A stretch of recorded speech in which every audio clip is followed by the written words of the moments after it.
Takže lidi, teď jdeme pálit naše klíšťáky. Koukejte. Jak to otevřeme, to jsou vidět. Já je chci zapálit, natáčejte. Umíš to? Ne, neumím. Jako kdybych se srkama neuměl.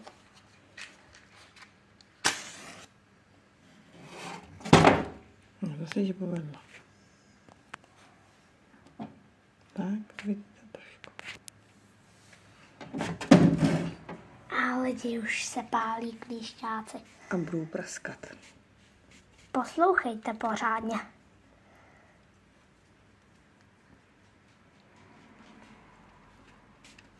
Tady jsou ty klíšťáci lidi, tady v tom. Ty, ale ono už to je schořený skoro, No, babi. slyšel jsi to, jak to prdá? Ta krev to praskne prostě. Je po nich. Co? Je po nich. Takže čau lidi.